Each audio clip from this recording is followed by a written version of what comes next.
जय गंगा मैया। गंगा मैया हम सदा तुम्हारे ऋणी ऋणी रहेंगे। साधु श्री नवल राम जी शास्त्री।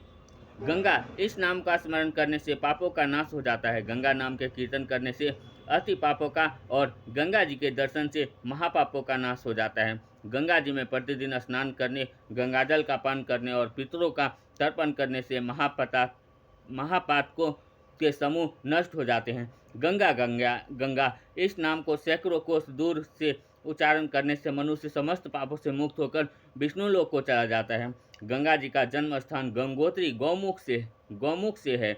गौमुख से ये उत्तरकाशी, रुद्रप्रयाग, ऋषिकेश, हरिद्वार तक पहाड़ी क्षेत्रों में बहती हैं। यहाँ पर अनेक प्रकार की औषधियाँ, कंद मूल तथा चीर आदि के अनेक बड़े बड़े वृक्ष होते हैं। वन औषधियों से रोग मुक्ति, वृक्षों से पर्यावरण शुद्धि तथा बहुमूल्य काष्ठ की प्राप्ति होती है।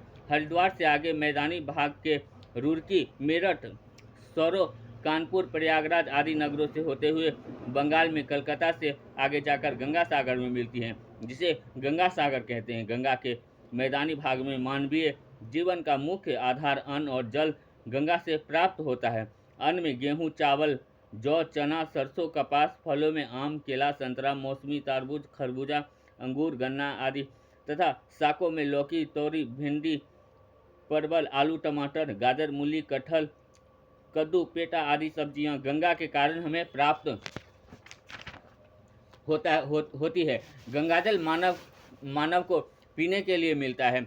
बड़े बड़े वृक्षों से पर्यावरण शुद्धि, ऑक्सीजन, प्राणवायु मानव को प्राप्त होती है, जिससे मानव जीवन जीते हैं। गंगा के सहारे मानव, पशु, पक्षी, कीट, पतंग, जलचर, थलचर, नभचर सभी प्राणी अपना जीवन जीते हैं। मानव तो आध्यात्मिक एवं भौतिक जीवन गंगा जी पर ही आधारित है। यदि आज गंगा जी का लोप हो जाए तो मानव को पीने के जल, अन्न, फल, शाक, सब्जियां, वन औषधियाँ और प्राणवायु, ऑक्सीजन का अभाव हो जाएगा। इसी सहज पावन गंगा को हम लोग अपने स्वार्थ में अंधे होकर भविष्य के जीवन का विचार न करके चमड़े के जूते बनाने वाले फैक्ट्रियों को गंदा पानी उसमें छोड़कर उसे अपवित्र करके उसके मूल सहज पावन स्वरूप को नष्ट कर रहे हैं तथा आज तथाकथित नगरीय सभ्यता के नाम पर कानपुर, पटना, बनारस, कलकत्ता आदि महानगरों के गटरों को गंदा पानी गंगा जी में छोड़कर उनका मूल स्वरूप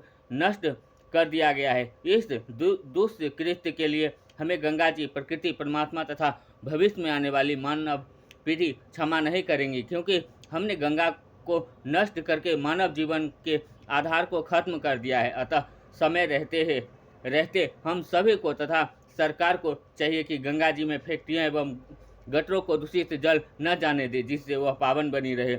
हमें गंगा जी का मंत्रों से दूध, दही, जल, फल, दीप, पुष्प, गंध, सोना, चांदी, रत्न आदि मुद्रों से पूजन करना चाहिए। परंतु गंगा जी का वास्तविक पूजन तभी होगा जब हम गंगा जी में फैक्ट्रियाँ एवं शहरों का गंदा दूषित जल जाने नहीं देंगे। गंगा जी ने हमें जीने का आधार प्राणवायु, अन्न, जल, फल, शाक, सब्जी, औषधियाँ आदि दी हैं।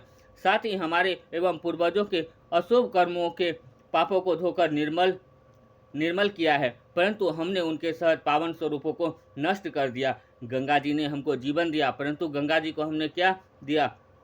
अपने अंतःकरण में सदा विचार करें। गंगा माँ, हम सदा तुम्हारे ऋणी रहेंगे। जय गंगा मैया। गंग सकल मृद मंगल मूला, आ सब सुख करनी हरणी सब सुला। जय सिया राम। सब आदमी शेयर करूँ, सब्सक्राइब करूँ।